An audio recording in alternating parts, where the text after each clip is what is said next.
ಎಲ್ರಿಗೂ ನಮಸ್ಕಾರ. ಆತ್ಮೀಯರೇ, ಪುನರುಜ್ಜೀವನ ಅಂತಕ್ಕಂಥ ಒಂದು ವಿಷಯವನ್ನು ಆರಂಭಿಸಿ ಪುನರುಜ್ಜೀವನದ ಅರ್ಥ, ಪುನರುಜ್ಜೀವನದ ಲಕ್ಷಣಗಳು ಮತ್ತು ಪುನರುಜ್ಜೀವನ ನಡೆಯಲಿಕ್ಕೆ ಕಂಡುಬರ್ತಕ್ಕಂಥ ಪ್ರಮುಖ ಕಾರಣಗಳು ಅಂತಕ್ಕಂಥ ವಿಷಯವನ್ನು ಚರ್ಚೆಯನ್ನು ಕೈಗೊಂಡ ನಂತರ ಸದ್ಯದ ಅವಧಿಯಲ್ಲಿ ಇದೇ ಪುನರುಜ್ಜೀವನ ಅಂತಕ್ಕಂಥ ಒಂದು ವಿಷಯವನ್ನು ಮುಂದುವರಿಸಿ ಇವತ್ತಿನ ಅವಧಿಯಲ್ಲಿ ನಾವೇನು ಮಾಡೋಣಪ್ಪ ಅಂತಂದ್ರೆ ಪುನರುಜ್ಜೀವನದ ಕೊಡುಗೆಗಳು ಅಂತಕ್ಕಂಥ ವಿಷಯವನ್ನು ಚರ್ಚೆಯನ್ನು ಕೈಗೊಂಡ. ಹೀಗಾಗಿ ಪುನರುಜ್ಜೀವನದ ಕೊಡುಗೆಗಳನ್ನು ನೋಡುವಾಗ ಇಲ್ಲಿ ಮುಖ್ಯವಾಗಿ ಪುನರುಜ್ಜೀವನಕ್ಕೆ ಸಂಬಂಧಿಸಿದಂತೆ 4 ರೀತಿಯ ಕೊಡುಗೆಗಳನ್ನ ಚರ್ಚೆ ಮಾಡ್ತೇವೆ. ಹೀಗಾಗಿ ಆ 4 ರೀತಿಯ ಕೊಡುಗೆಗಳ ಪೈಕಿ ಆರಂಭಿಕವಾಗಿ ನಾವೇನ್ ಮಾಡೋಣಪ್ಪ ಅಂತಂದ್ರೆ ಪುನರುಜ್ಜೀವನದ ಚಳುವಳಿಯಲ್ಲಿ ಕಂಡು ಬರ್ತಕ್ಕಂಥ ಒಂದು ಮುಖ್ಯ ಕೊಡುಗೆ ಮಾನವತಾವಾದ ಅಂತಕ್ಕಂಥ ವಿಷಯವನ್ನ ಚರ್ಚೆಯನ್ನು ಕೈಗೊಂಡ. ಹಾಗಾದ್ರೆ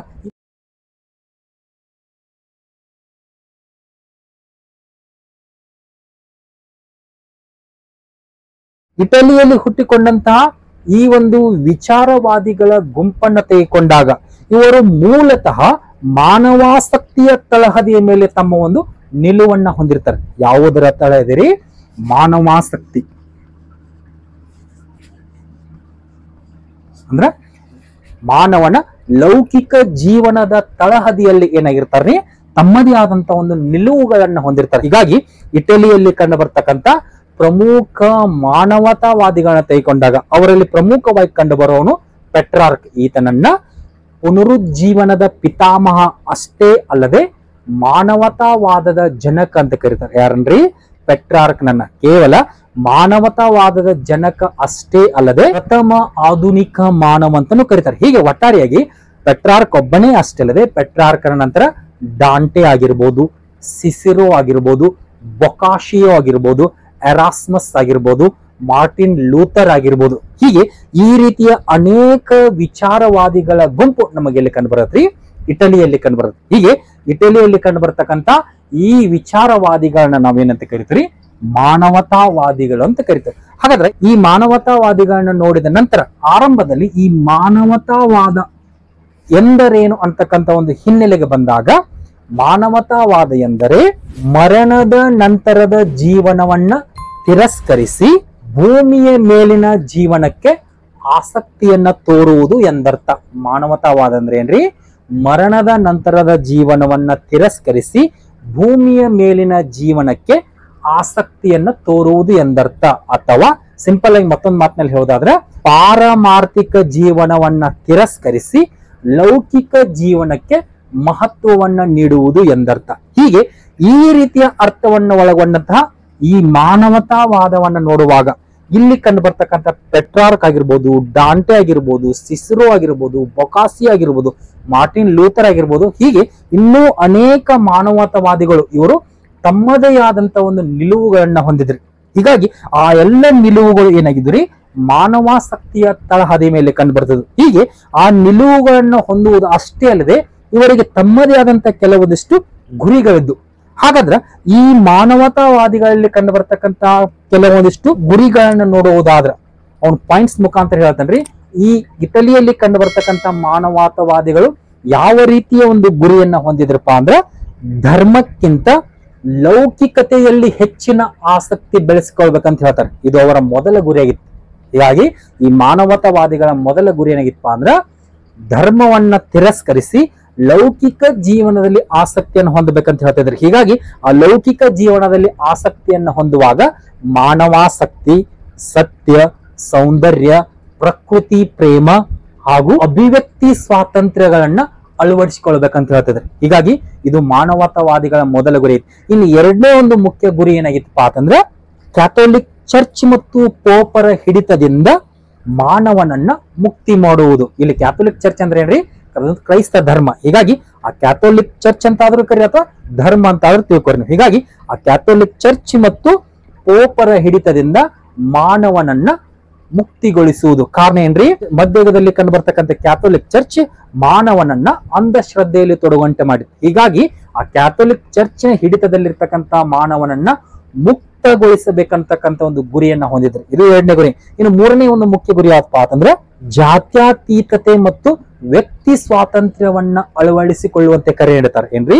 ಜಾತ್ಯತೀತತೆ ಮತ್ತು ವ್ಯಕ್ತಿ ಸ್ವಾತಂತ್ರ್ಯವನ್ನ ಅಳವಡಿಸಿಕೊಳ್ಳಬೇಕಂತ ಹೇಳ್ತಾರೆ. ಇನ್ನು ನಾಲ್ಕನೇ ಒಂದು ಮುಖ್ಯ ಗುರಿ ಯಾವಪ್ಪ ಅಂದ್ರೆ ಗ್ರೀಕ್ ಮತ್ತು ರೋಮನ್ ಸಾಹಿತ್ಯದಲ್ಲಿ ಆಸಕ್ತಿಯನ್ನ ಬೆಳೆಸಿಕೊಳ್ಬೇಕಂತ ಹೇಳ್ತಾರೆ. ಇಲ್ರಿ ಗ್ರೀಕ್ ಮತ್ತು ರೋಮನ್ ಸಾಹಿತ್ಯದಲ್ಲಿ ಆಸಕ್ತಿಯನ್ನು, ಹೀಗೆ ಈ ಒಂದು ಮುಖ್ಯ ಗುರಿ ಅಥವಾ ಉದ್ದೇಶಗಳನ್ನಿಟ್ಟುಕೊಂಡಂತ ಒಂದು ವಿಚಾರವಾದಿಗಳ ಗುಂಪು ಎಲ್ಲಿ ಹುಟ್ಟಿತ್ರಿ? ಇಟಲಿಯಲ್ಲಿ ಹುಟ್ಟಿತ್ತು. ಹೀಗೆ ಈ ಗುರಿಗಳನ್ನ ಹೊಂದಿರತಕ್ಕಂತಹ ಈ ಮಾನವತಾವಾದಿಗಳ ಒಂದು ನಿಲುವುಗಳನ್ನ ತೆಗೆದುಕೊಂಡಾಗ ಇವರ ನಿಲುವುಗಳು ಏನಾಗಿದ್ದಪ್ಪ ಅಂತಂದ್ರೆ ಅವುಗಳನ್ನ ಒಂದೊಂದೇ ಆಗಿ ನೋಡೋದಾದ್ರೆ, ಇವರು ಪಾರಮಾರ್ಥಿಕ ಜೀವನಕ್ಕೆ ಬದಲಾಗಿ ಲೌಕಿಕ ಜೀವನದಲ್ಲಿ ಹೆಚ್ಚು ಆಸಕ್ತಿಯನ್ನು ಹೊಂದಿದ್ರು. ಈ ಮಾನವತಾವಾದಿಗಳ ಒಂದು ನಿಲುವಿನಾಗಿತ್ರಿ, ಸತ್ತ ನಂತರದ ಜೀವನಕ್ಕೆ ಬದಲಾಗಿ ಜೀವಂತವಿರುವಾಗಿನ ಜೀವನಕ್ಕೆ ಹೆಚ್ಚಿನ ಮಹತ್ವವನ್ನು ನೀಡಿದ್ರು. ಇನ್ನು ಎರಡನೇ ಒಂದು ನಿಲುವು ಏನಪ್ಪಾ ಅಂತಂದ್ರ, ಇವರು ಈ ಮಾನವತಾವಾದಿಗಳು ಏನ್ ಹೇಳ್ತಿದ್ರಪ್ಪ ಅಂತಂದ್ರ, ಜೀವನ ಸಂತೋಷದಾಯಕವಾಗಿದೆ, ಅದರ ಬದಲಾಗಿ ಜೀವನ ಏನಾಗಿಲ್ರಿ, ಜೀವನ ಎನ್ನುವುದು ದುಃಖಮಯವಲ್ಲ ಅಂತಕ್ಕಂಥ ಒಂದು ನಿಲುವನ್ನ ತಾಳಿದ್ರು. ಯಾರ್ರಿ? ಈ ಮಾನವತಾವಾದಿಗಳು. ಹೀಗಾಗಿ ಮಾನವತಾವಾದಿಗಳ ನಿಲುವು ಜೀವನ ಎನ್ನುವುದು ಅದೊಂದು ಸಂತೋಷದಾಯಕ ಅಥವಾ ಆನಂದಮಯ, ಅದು ಏನಲ್ಲ, ಅದು ದುಃಖಮಯವಲ್ಲ ಅಂತಕ್ಕಂಥ ನಿಲುವನ್ನ ಹೊಂದಿದ್ರು. ಮತ್ತೊಂದು ಮುಖ್ಯ ನಿಲುವು ಯಾವತ್ತಪ್ಪ ಅಂತಂದ್ರ, ಪರಲೋಕಕ್ಕಿಂತ ಇಹಲೋಕವೇ ಉತ್ತಮ ಅಂತಕ್ಕಂಥ ನಿಲುವನ್ನ ಹೊಂದಿದ್ರು. ಏನ್ರಿ? ಪರಲೋಕಕ್ಕಿಂತ ಇಹಲೋಕವೇ ಉತ್ತಮ ಅಂತಕ್ಕಂಥ ನಿಲುವನ್ನ ತಾಳಿದ್ರು. ಅಷ್ಟೇ ಅಲ್ಲದೆ ಮತ್ತೊಂದು ಮುಖ್ಯ ನಿಲುವು ಯಾವತ್ತಪ್ಪ ಅಂತಂದ್ರೆ, ಆಧ್ಯಾತ್ಮಿಕ ಚಿಂತನೆ ಎನ್ನುವುದು ನಿರರ್ಥಕ ಅಂತ ವಾದಿಸಿದ್ರು. ಯಾರ್ರಿ? ಈ ಮಾನವತಾವಾದಿಗಳು ಆಧ್ಯಾತ್ಮಿಕ ಜೀವನ ಎನ್ನುವುದು ಇದೊಂದು ನಿರರ್ಥಕ, ಹೀಗಾಗಿ ಆಧ್ಯಾತ್ಮವನ್ನ ಅಲ್ಲಗಳಿದ್ರು. ಅಷ್ಟೇ ಅಲ್ಲದೆ ಐಹಿಕ ಸುಖವೇ ಬಾಳಿನ ಗುರಿ ಅಂತಕ್ಕಂಥ ನಿಲುವನ್ನ ಹೊಂದಿದ್ರು. ಯಾವ್ದ್ರಿ? ಐಹಿಕ ಸುಖ ಅಂದ್ರೆ ಲೌಕಿಕ ಜೀವನವೇ ಬಾಳಿನ ಗುರಿ, ಅಂದ್ರೆ ನಮ್ಮ ಜೀವನದಲ್ಲಿ ಮಾನವಾಸಕ್ತಿಯನ್ನ ಬೆಳೆಸಿಕೊಂಡು ಸತ್ಯ, ಸೌಂದರ್ಯ, ಪ್ರಕೃತಿ ಪ್ರೇಮ, ಅಭಿವ್ಯಕ್ತಿ ಸ್ವಾತಂತ್ರ್ಯಗಳನ್ನ ಅಳವಡಿಸಿಕೊಂಡು ಜೀವನವನ್ನ ನಡೆಸಿದ್ದೇ ಆದ್ರೆ ಅದು ನಮ್ಮ ಬಾಳಿನ ಮೂಲ ಗುರಿ ಅಂತಕ್ಕಂಥ ಒಂದು ನಿಲುವನ್ನ ಹೊಂದಿದೆ. ಹೀಗೆ ಈ ರೀತಿಯಾದಂತ ನಿಲುವು ಮತ್ತು ಗುರಿಗಳನ್ನ ಯಾರು ಹೊಂದಿದ್ರಿ?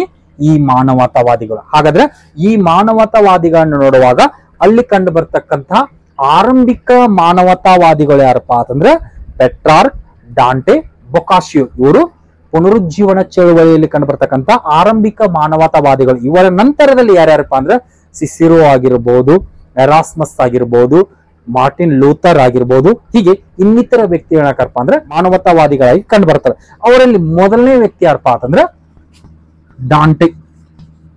ಇವನ್ ಪೂರ್ತಿ ಹೆಸರು ಡಾಂಟೆ ಅಲಿಗೇರಿ. ಈತ 1265ರಿಂದ 1321 ಅವಧಿಯಲ್ಲಿ ಬದುಕಿರ್ತಕ್ಕಂಥ ಒಬ್ಬ ವ್ಯಕ್ತಿ. ಈತ ಶ್ರೇಷ್ಠ ಮಾನವತಾವಾದಿಯೂ ಕೂಡ. ಈಗ ಈ ಪುನರುಜ್ಜೀವನದ ಕೊಡುಗೆಯಲ್ಲಿ ಮಾನವತಾವಾದವನ್ನು ನೋಡುವಾಗ ಅಲ್ಲಿ ಕಂಡು ಬರ್ತಕ್ಕಂಥ ಮೊದಲ ವ್ಯಕ್ತಿ ಅಥವಾ ಮೊದಲ ಮಾನವತಾವಾದಿ ಯಾರಪ್ಪ ಅಂದ್ರೆ ಡಾಂಟೆ ಅಲಿಗೇರಿ. ಇವನನ್ನ ನಾವು ಏನಂತ ಕರಿತೀವಪ್ಪ ಅಂತಂದ್ರೆ ಇಟಲಿಯ ಪದ್ಯ ಪಿತಾಮಹ ಅಥವಾ ಪುನರುಜ್ಜೀವನದ ಸಾಹಿತ್ಯದ ಉಷಾತಾರಿ ಅಂತ ಕರಿತೀವಿ. ಏನಂತ ಕರಿತೀರಿ? ಇಟಲಿಯ ಪದ್ಯ ಪಿತಾಮಹ ಅಥವಾ ಪುನರುಜ್ಜೀವನ ಸಾಹಿತ್ಯದ ಉಷಾತಾರಿ ಅಂತ ಕರಿತೀವಿ. ಯಾರನ್ರಿ? ಈ ಡಾಂಟೆ ಅಲಿಗೇರಿಯನ್ನ. ಹೀಗೆ ಈ ಬಿರುದುಗಳನ್ನ ಹೊಂದಿರತಕ್ಕಂತ ಈ ಡಾಂಟೆಯ ಬಗೆಗಿನ ಸಂಕ್ಷಿಪ್ತ ಜೀವನವನ್ನು ನೋಡುವುದಾದ್ರೆ, ಈತ 1265ರಲ್ಲಿ ಫ್ಲಾರೆನ್ಸ್ನಲ್ಲಿ ಜನಿಸ್ತಾನೆ. ಎಲ್ರಿ? ಫ್ಲಾರೆನ್ಸ್. ಹೀಗೆ ಈ ಫ್ಲಾರೆನ್ಸ್ ನಲ್ಲಿ ಜನಿಸಿರ್ತಕ್ಕಂಥ ಡಾಂಟೆಯ ತಂದೆ ತಾಯಿಗಳ ಹಿನ್ನೆಲೆಗೆ ಬಂದಾಗ, ತಂದೆ ಅಲಿಗೀರೋ ಡಿ ಬೆಲ್ಲಿನ್ಸಿಯೋನ್, ತಾಯಿ ಬೆಲ್ಲ. ಹೀಗೆ ಅಲಿಗಿರೋ ಡಿ ಬೆಲ್ಲಿನ್ಸಿಯೋ ಮತ್ತು ಬೆಲ್ಲಾರ ಉದರದಲ್ಲಿ ಜನಿಸಿರ್ತಕ್ಕಂಥ ಈ ಡಾಂಟೆ ಅಲಿಗೇರಿ ಕೇವಲ ಒಬ್ಬ ಮಾನವತಾವಾದಿ ಅಷ್ಟೇ ಅಲ್ಲದೆ ಈತ ಒಬ್ಬ ಶ್ರೇಷ್ಠ ಕವಿಯಾಗಿದ್ದ, ಅಷ್ಟೇ ಅಲ್ಲದೆ ವಿದ್ವಾಂಸನಾಗಿದ್ದ, ಅದರ ಜೊತೆಗೆ ಶ್ರೇಷ್ಠ ರಾಜನೀತಿಜ್ಞನಾಗಿದ್ದ. ಹೀಗೆ ಇಷ್ಟೆಲ್ಲಾ ಹೆಸರುವಾಸಿಯಾದಂತಹ ಈ ಡಾಂಟೆ ಅಲಿಗೇರಿಯ ಬಗೆಗಿನ ಪ್ರಮುಖ ವಿಷಯವನ್ನ ನೋಡುದಾದ್ರ, ಈತ ಆರಂಭದಿಂದಲೂ ಏನ್ ಮಾಡ್ತಾನಪ್ಪ ಅಂದ್ರೆ ಚರ್ಚಿನ ದುರಾಚಾರಗಳನ್ನ ಖಂಡಿಸ್ತಿರ್ತಾನೆ. ಹೀಗಾಗಿ ಈ ಚರ್ಚಿನ ದುರಾಚಾರನ ಖಂಡಿಸುವುದು ಅಷ್ಟೇ ಅಲ್ಲದೆ ಈತ ಆರಂಭದಲ್ಲಿ ಹಲವಾರು ಯುದ್ಧಗಳಲ್ಲಿ ಏನಾಗಿರ್ತಾನ್ರಿ? ಭಾಗವಹಿಸಿರ್ತಾನೆ. ಹೀಗೆ ಹಲವಾರು ಯುದ್ಧಗಳಲ್ಲಿ ಭಾಗವಹಿಸಿರೋ ಜೊತೆಗೆ ಶೌರ್ಯ ಸಾಹಸಗಳ ಬಗ್ಗೆ ತಿಳ್ಕೊಂಡಿರ್ತಾನೆ. ಹೀಗಾಗಿ ಇಂತಹ ಈ ಡಾಂಟೆ ಅಲಿಗೇರಿಯ ಜೀವನದಲ್ಲಿ ಕಂಡು ಬರ್ತಕ್ಕಂತ ಒಬ್ಬ ಸ್ತ್ರೀ ಯಾರಪ್ಪ ಅಂತಂದ್ರೆ ಬಿಯಾಟ್ರಿಸ್ ಎಂಬಂತಹ ಒಬ್ಬ ತರುಣ ಸ್ತ್ರೀ. ಯಾರ್ರಿ? ಬಿಯಾಟ್ರಿಸ್. ಈ ಬಿಯಾಟ್ರಿಸ್ಗಳ ಸೌಂದರ್ಯಕ್ಕೆ ಮೋಹಗೊಂಡು ಈ ಡಾಂಟೆ ಅಲಿಘೇರಿ ಏನ್ ಮಾಡ್ತಾನಪ್ಪ ಅಂದ್ರ ಬಿಯಾಟ್ರಿಸ್ಗಳನ್ನೇ ಆಧಾರವಾಗಿಟ್ಟುಕೊಂಡು ತನ್ನ ಒಂದು ಕಾವ್ಯ ಲಹರಿಯನ್ನ ಆರಂಭಿಸ್ತಾನೋ. ಆ ಸಂದರ್ಭದಲ್ಲಿಯೇ ಇವನಿಂದ ರಚನೆಗೊಂಡಂತ ಒಂದು ಕೃತಿ ಯಾವ್ದಪ್ಪ ಅಂತಂದ್ರ ನವಜೀವನ, ಅಥವಾ ಅದನ್ನ ಇಟಲಿ ಭಾಷೆಯಲ್ಲಿ ಲಾವಿತಾನೋವೋ ಅಂತ ಕರೀತಾರೆ. ಏನಂತ ಕರೀತಾರ್ರಿ? ನವಜೀವನ ಅಥವಾ ಲಾವಿತಾನೋವೋ. ಇದು ಡಾಂಟೆ ಅಲಿಘೇರಿಯಿಂದ ಆರಂಭದಲ್ಲಿ ರಚನೆಗೊಂಡಂತ ಕೃತಿ. ಯಾರ ಮೋಹಕ್ಕೆ ಒಳಗಾಗಿ? ಬಿಯಾಟ್ರಿಸ್ ಅಂತಕ್ಕಂಥ ತರುಣ ಸ್ತ್ರೀ ಮೋಹಕ್ಕೆ ಒಳಗಾದಂತಹ ಡಾಂಟೆ ಅಲಿಘೇರಿ ಏನ್ ಮಾಡ್ತಾನಪ್ಪ ಅಂದ್ರೆ ಈ ನವಜೀವನ ಅಂತಕ್ಕಂಥ ಕೃತಿಯನ್ನ ಆರಂಭಿಸ್ತಾನು. ನವಜೀವನ ಕೃತಿ ಅಷ್ಟೇ ಅಲ್ಲದೆ ಈತ ಇನ್ನೂ ಹಲವಾರು ಗ್ರಂಥಗಳನ್ನ ರಚನೆ ಮಾಡ. ಉದಾಹರಣೆಗೆ ಕಾನ್ವಿವೋ, ದಿ ಮೊನಾರ್ಕಿ,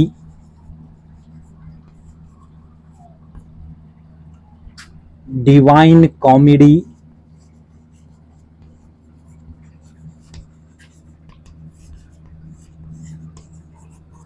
ಲೈರಿಕ್ಸ್. ಇವಷ್ಟೇ ಅಲ್ಲದೆ ಆನ್ ವರ್ಲ್ಡ್ ಗೌರ್ಮೆಂಟ್ ಮತ್ತು ಬ್ಯಾಂಕ್ವೆಟ್ ಅಂತಕ್ಕಂಥ ಇನ್ನೂ ಹಲವಾರು ಕೃತಿಗಳನ್ನ ರಚನೆ ಮಾಡ್ತಾನು. ಈ ಎಲ್ಲ ಕೃತಿಗಳ ಪೈಕಿ ಅತ್ಯಂತ ಪ್ರಮುಖ ಕೃತಿ ಯಾವಪ್ಪ ಅಂದ್ರೆ ಡಿವೈನ್ ಕಾಮಿಡಿ. ಹೀಗಾಗಿ ಡಾಂಟೆ ಅಲಿಘೇರಿಗೆ ಸಂಬಂಧಿಸಿದ ಅತ್ಯಂತ ಪ್ರಸಿದ್ಧ ಕೃತಿ ಯಾವಪ್ಪ ಅಂದ್ರೆ ಈ ಡಿವೈನ್ ಕಾಮಿಡಿ. ಈ ಡಿವೈನ್ ಕಾಮಿಡಿಯಲ್ಲಿ ಏನ್ ಮಾಡ್ತಾನಪ್ಪ ಅಂತಂದ್ರೆ ಆತ ಚರ್ಚಿನ ಭ್ರಷ್ಟಾಚಾರ ಮತ್ತು ಚರ್ಚಿನ ಅಧಿಕಾರಿಗಳಲ್ಲಿ ಕಂಡು ಬರ್ತಕ್ಕಂಥ ದುರ್ನಡತೆಗಳನ್ನ ವಿರೋಧಿಸಿ ಆ ಕೃತಿಯನ್ನ ಬರೀತಾನೆ. ಯಾರ್ರಿ?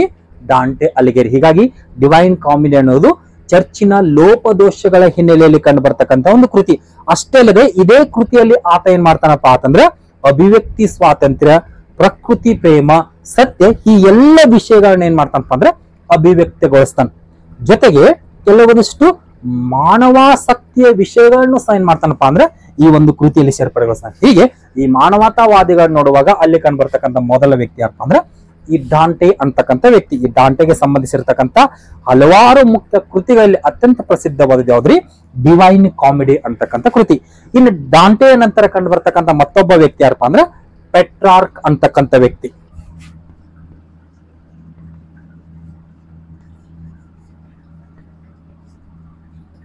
ಈತ 1304ರಿಂದ 1374 ಅವಧಿಯಲ್ಲಿ ಕಂಡು ಬರ್ತಕ್ಕಂಥ ವ್ಯಕ್ತಿ.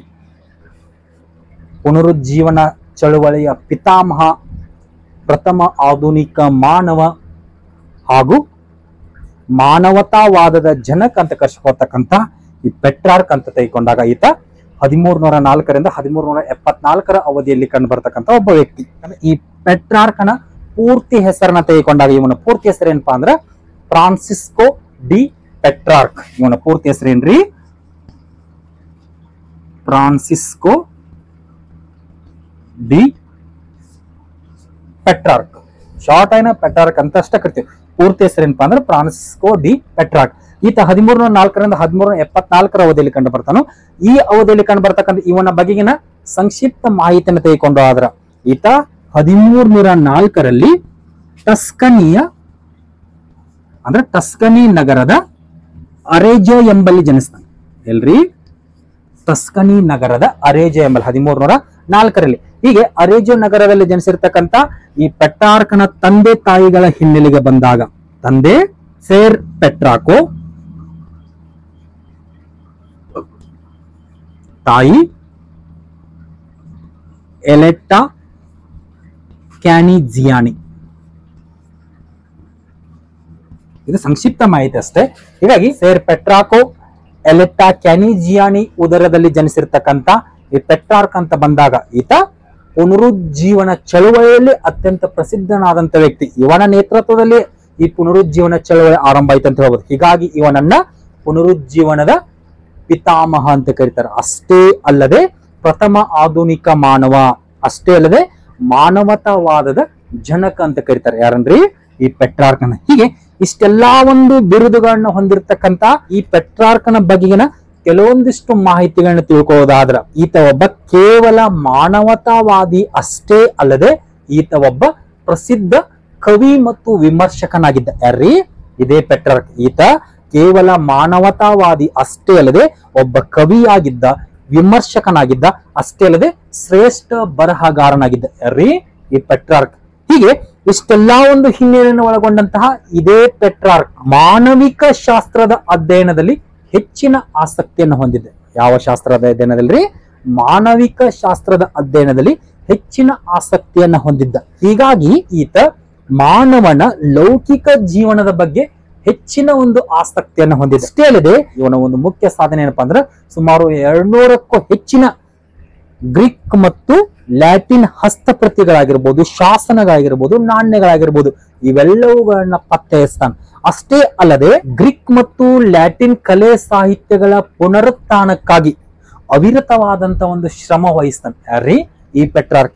ಹೀಗೆ ಈ ರೀತಿಯ ಹಿನ್ನೆಲೆಯನ್ನು ಒಳಗೊಂಡಂತಹ ಈ ಪೆಟ್ರಾರ್ಕನ ಜೀವನದಲ್ಲಿಯೂ ಒಬ್ಬ ಸ್ತ್ರೀ ಬರ್ತಾಳ. ಆ ಸ್ತ್ರೀ ಯಾರಪ್ಪ ಅಂತಂದ್ರ ಈತ ಬೋಲೋನಾ ಎಂಬಲ್ಲಿ ತನ್ನ ಒಂದು ಅಧ್ಯಯನವನ್ನ ಕೈಗೊಂಡಿರ್ತಾನೆ. ಎಲ್ರಿ? ಬೋಲೋನಾ. ಆ ಬೋಲೋನಾದಲ್ಲಿ ತನ್ನ ಅಧ್ಯಯನ ಕೈಗೊಂಡಾಗ ಆ ಸಂದರ್ಭದಲ್ಲಿ ಇವನ ಮೇಲೆ ಪ್ರಭಾವ ಬೀರಿರ್ತಕ್ಕಂಥ ಒಬ್ಬ ಸ್ತ್ರೀ ಯಾರಪ್ಪ ಅಂದ್ರ ಲೋರಾ. ಈ ಲೋರಾ ಎಂಬ ತರುಣ ಸ್ತ್ರೀ ಇವಳು ಇವನ ಅಧ್ಯಯನಕ್ಕೆ ಮುಖ್ಯ ಸ್ಫೂರ್ತಿ ಅಂತ ಹೇಳ್ಬೋದು. ಯಾವ ರೀತಿಪ್ಪ ಅಂತಂದ್ರ ಆ ಲೋರಾ ಎಂಬ ಸ್ತ್ರೀಯಿಂದ ಬಹಳಷ್ಟು ಮೋಹಕ್ಕೆ ಒಳಗಾಕಂತ ಯಾರ್ರೀ ಈ ಪೆಟ್ರಾರ್ಕ್. ಹೀಗಾಗಿ ಲೋರಾಳಿಂದ ಮೋಹಗೊಂಡಂತಹ ಪೆಟ್ರಾರ್ಕ್ ಏನ್ ಮಾಡ್ತಾನಪ್ಪ ಅಂದ್ರ ತನ್ನ ಕಾವ್ಯ ಲಹರಿಗೆ ಅವಳನ್ನೇ ಅಭಿವ್ಯಕ್ತಿಯಾಗಿಸಿಕೊಂಡು ಅವಳ ಹಿನ್ನೆಲೆಯಲ್ಲಿ ಏನ್ ಮಾಡ್ತಾನಪ್ಪ ಅಂದ್ರ ತನ್ನ ಒಂದು ಕವಿತೆಗಳನ್ನ ರಚನೆ ಮಾಡ್ಲಿಕ್ಕೆ ಆರಂಭಿಸ್ತಾನೆ. ಅಷ್ಟೇ ಅಲ್ಲದೆ ಅನೇಕ ಸುನೀತ ಮತ್ತು ಪ್ರೇಮ ಗೀತೆಗಳನ್ನ ರಚನೆ ಮಾಡ್ತಾನೆ ಯಾರ್ರೀ ಈ ಪೆಟ್ರಾರ್ಕ್. ಹೀಗೆ ಇಷ್ಟೆಲ್ಲಾ ಒಂದು ಹಿನ್ನೆಲೆಯಲ್ಲಿ ಕಂಡು ಬರ್ತಕ್ಕಂತ ಇದೇ ಪೆಟ್ರಾರ್ಕ್ ಈತ ತದನಂತರದ ಅವಧಿಯಲ್ಲಿ ಏನ್ ಮಾಡ್ತಾನಪ್ಪ ಅಂತಂದ್ರ ಈತ ಮಧ್ಯಯುಗದ ಶಿಕ್ಷಣವನ್ನ ವಿರೋಧಿಸಿ, ಅಂದ್ರ ಮಧ್ಯಯುಗದ ಲ್ಯಾಟಿನ್ ಭಾಷೆ ಆಧಾರಿತ ಶಿಕ್ಷಣವನ್ನ ವಿರೋಧಿಸ್ತಾನೆ. ಹೀಗೆ ಲ್ಯಾಟಿನ್ ಭಾಷೆ ಆಧಾರಿತ ಶಿಕ್ಷಣವನ್ನ ವಿರೋಧಿಸುವುದು ಅಷ್ಟೇ ಅಲ್ಲದೆ ಶಿಕ್ಷಣದಲ್ಲಿ ಮಾನವಿಕ ವಿಷಯಗಳನ್ನ ಬೋಧಿಸುವಂತೆ ಕರೆ ಕೊಡ್ತಾನೆ ಯಾರ್ರೀ ಈ ಪೆಟ್ರಾರ್ಕ್. ಹೀಗೆ ಶಿಕ್ಷಣದಲ್ಲಿ ಮಾನವಿಕ ವಿಷಯಗಳನ್ನ ಬೋಧಿಸ್ಬೇಕಂತ ಹೇಳ್ತಾನೋ ಅದರ ಜೊತೆಗೆ ಈತನು ಕೂಡ ಮಾನವತೆ ಮತ್ತು ಪ್ರಕೃತಿ ಪ್ರೇಮಗಳನ್ನ ಆಧಾರಿತವಾಗಿ ಹಲವಾರು ಕೃತಿಗಳನ್ನ ರಚನೆ ಮಾಡ್ತಾನೆ. ಹೀಗಾಗಿ ಆ ಕೃತಿಗಳನ್ನ ನೋಡೋಕ್ಕಿಂತ ಮುಂಚೆ ಈತ ಗ್ರೀಕ್ ಕವಿಯಾದಂತ ಹೋಮರ್ನ ಇಲಿಯಡ್ ಮತ್ತು ಓಡಿಸಿ ಕೃತಿಗಳನ್ನ ಏನ್ ಮಾಡ್ತಾನಪ್ಪ ಅಂದ್ರೆ ಇಟಾಲಿಯನ್ ಭಾಷೆಗೆ ಭಾಷಾಂತರ ಮಾಡ್ತಾನೆ ಯಾರ್ರೀ ಇದೇ ಪೆಟ್ರಾರ್ಕ್. ಇದು ಅವನ ಮತ್ತೊಂದು ಪ್ರಮುಖ ಸಾಧನೆ ಅಂತ ಹೇಳ್ಬೋದು. ಅಷ್ಟೇ ಅಲ್ಲದೆ ಇದೇ ಪೆಟ್ರಾರ್ಕನಿಗೆ ಸಂಬಂಧಿಸಿದಂತೆ ಹಲವಾರು ಗ್ರಂಥಗಳು ಕಂಡು ಬರ್ತಾವ. ಅವುಗಳಲ್ಲಿ ಮುಖ್ಯವಾದಂತಹ ಗ್ರಂಥಗಳು ಯಾವಪ್ಪ ಅಂತಂದ್ರ Laura, Africa, secret, song book,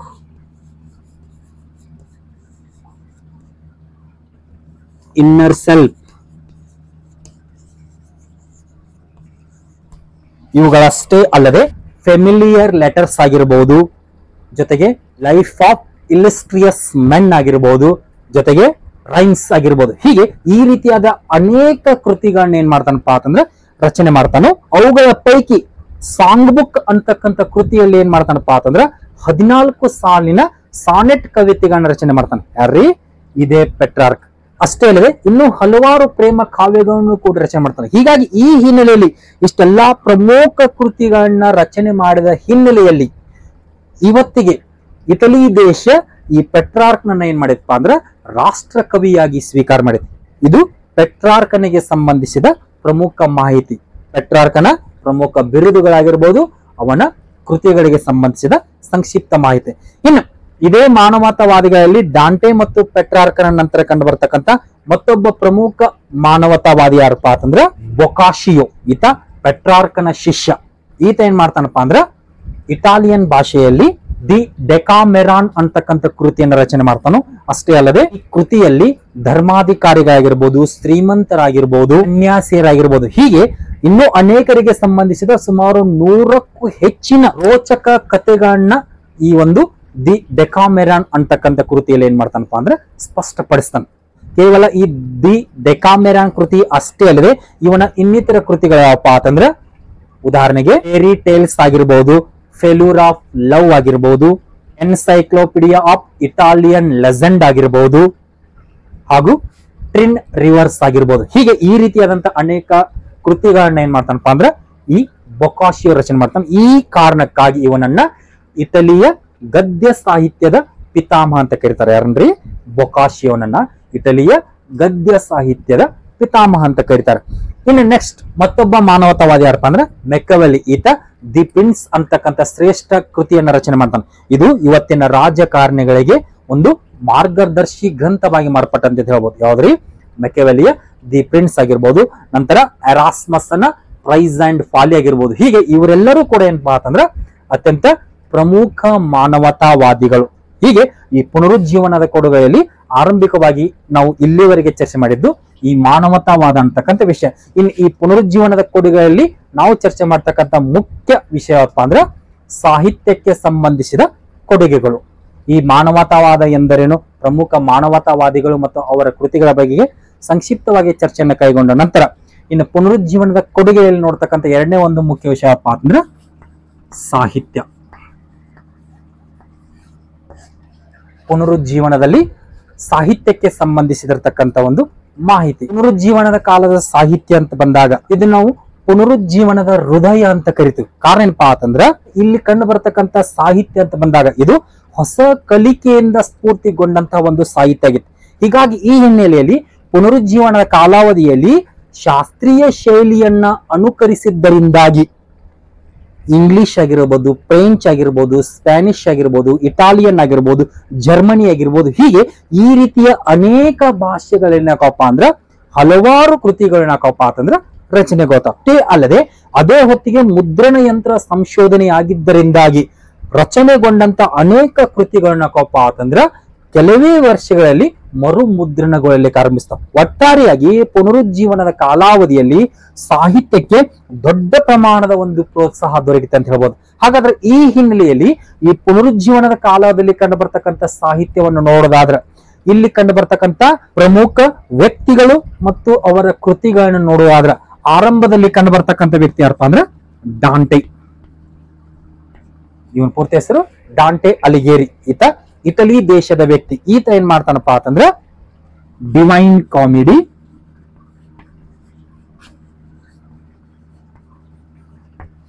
already ಇವನ ಸಾಕಷ್ಟು ಕೃತಿಗಳನ್ನ ನೋಡಿದ್ವಿ. ಇಲ್ಲಿ ಮುಖ್ಯವಾದಂತ ಕೃತಿಗಳನ್ನ ಮಾತ್ರ ನಾನು ಮೆನ್ಷನ್ ಮಾಡ್ತೀನಿ. ಡಾಂಟೆಗೆ ಸಂಬಂಧಿಸಿದಂತೆ ಡಿವೈನ್ ಕಾಮಿಡಿ ಅಂತಕ್ಕಂಥ ಕೃತಿ ಆಗಿರ್ಬೋದು, ದಿ ಮೊನಾರ್ಕಿ ಆಗಿರ್ಬೋದು. ಇನ್ನು ಎರಡನೇ ವ್ಯಕ್ತಿ ಯಾರಪ್ಪ ಅಂದ್ರೆ ಪೆಟ್ರಾರ್ಕ್. ಇಟಲಿ ದೇಶವನ್ನೇ ಮತ್ತೊಬ್ಬ ವ್ಯಕ್ತಿ ಯಾರಪ್ಪ ಅಂದ್ರೆ ಪೆಟ್ರಾರ್ಕ್. ಈತನ ಕೃತಿಗಳು ಲಾರಾ ಮತ್ತು ಆಫ್ರಿಕಾ. ಪ್ರಮುಖವಾದಂತ ಕೃತಿಗಳನ್ನ ಮಾತ್ರ ಮೆನ್ಷನ್ ಮಾಡ್ಲಿಕ್ಕೆ ಹೋಗ್ತೀನಿ. ಮೂರನೇ ವ್ಯಕ್ತಿ ಎರಾಸ್ಮಸ್. ಇವನ ಕೃತಿ ಪ್ರೈಸ್ ಅಂಡ್ ಫಾಲಿ ಮತ್ತು ನ್ಯೂ ಟೆಸ್ಟಮೆಂಟ್.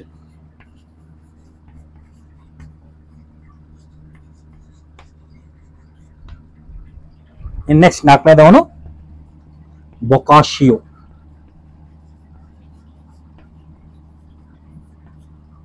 ಈತನ ಕೃತಿ ಮೆರಾನ್. ಇವನನ್ನ ಇಟಲಿಯ ಗದ್ಯ ಸಾಹಿತ್ಯ ಪಿತಾಮಹ ಅಂತ ಕರೀತಾರೆ. ಫೇಲ್ಯೂರ್ ಆಫ್ ಲವರ್ ಇವನ ಇನ್ನೊಂದು ಕೃತಿ. ಇನ್ನೆಕ್ಸ್ಟ್ ಐದನೇದ ಯಾರಪ್ಪ ಅಂತಂದ್ರ ಮೆಕೆವೆಲಿ. ಇವನ ಕೃತಿ ದಿ ಪ್ರಿನ್ಸ್. ಮತ್ತೊಂದು ದ ಹಿಸ್ಟ್ರಿ ಆಫ್ ಲಾರೆನ್ಸ್. ಇದು ಮೆಕೆವೆಲಿಗೆ ಸಂಬಂಧಿಸಿದ ಕೃತಿ. ನೆಕ್ಸ್ಟ್ ಈ 5 ಜನ ಪ್ರಮುಖರಷ್ಟೇ ಅಲ್ಲದೆ ಈ ಪುನರುಜ್ಜೀವನ ಸಾಹಿತ್ಯದಲ್ಲಿ ಕಂಡು ಬರತಕ್ಕಂಥ ಇನ್ನಿತರೆ ಪ್ರಮುಖ ಸಾಹಿತಿಗಾರರು ಯಾರಪ್ಪ ಅಂತಂದ್ರೆ ಸರ್ ಥಾಮಸ್ ಮೋರ್.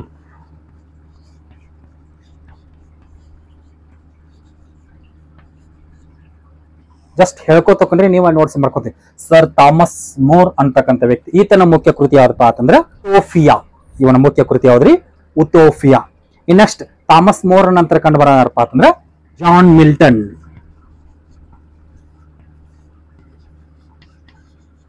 ಈತ ಹಲವಾರು ಕೃತಿಗಳನ್ನ ರಚನೆ ಮಾಡ್ತಾರೆ. ಅದರಲ್ಲಿ ಮುಖ್ಯ 2 ಕೃತಿಗಳಪ್ಪ ಅಂತಂದ್ರೆ ಪ್ಯಾರಾಡೈಸ್ ಲಾಸ್ಟ್ ಮತ್ತು ಪ್ಯಾರಾಡೈಸ್ ರೀಗೇನ್ಡ್. ಜಾನ್ ಮಿಲ್ಟನ್ ಕೃತಿಗಳು ಪ್ಯಾರಾಡೈಸ್ ಲಾಸ್ಟ್ ಮತ್ತು ಪ್ಯಾರಾಡೈಸ್ ರೀಗೇನ್ಡ್. ನೆಕ್ಸ್ಟ್ ಜಾನ್ ಮಿಲ್ಟನ್ ನಂತರ ಕಂಡು ಬರೋ ಜಫ್ರಿ ಚಾಸರ್. ಕಳೆದ ಅವಧಿಯಲ್ಲಿ ನೋಡಿದನು. ಇವನನ್ನ ಇಂಗ್ಲಿಷ್ ಸಾಹಿತ್ಯದ ಪಿತಾಮಹ ಅಂತ ಕರಿತೀವಿ. ಇವನ ಮುಖ್ಯ ಕೃತಿ ಕ್ಯಾಂಟರ್ಬರಿ ಟೇಲ್ಸ್. ಜೆಫ್ರಿ ಚಾಸರ್ನ ಕೃತಿ ಕ್ಯಾಂಟರ್ಬರಿ ಟೇಲ್ಸ್. ನೆಕ್ಸ್ಟ್ ಸರ್ವಾಂಟಿಸ್, ಈತನ ಕೃತಿ ಡಾನ್ ಕಿಜೋಟ್ಸ್. ಸರ್ವಾಂಟಿಸ್ ಅನ್ನ ಕೃತಿ ಯಾವ್ದ್ರಿ? ಡಾನ್ ಕಿಜೋಟ್ಸ್. ಡಾನ್ ಕಿಜೋಟ್ಸ್ ಅಂದ್ರೆ ಏನ್ರಿ? ಉಳಿಗಮಾನ್ಯ ಪದ್ಧತಿಯ ವ್ಯಂಗ್ಯ ವಿಂಗಡಣೆ ಎಂದರ್ಥ. ಹೀಗೆ ಇದು ಸರ್ವಾಂಟಿಸ್ಗೆ ಸಂಬಂಧಿಸಿದಂತೆ. ಸರ್ವಾಂಟಿಸ್ ನಂತರ ಕಂಡುಬರ ಯಾರಪ್ಪ ಅಂತಂದ್ರೆ ಶೇಕ್ಸ್ಪಿಯರ್. ಶೇಕ್ಸ್ಪಿಯರ್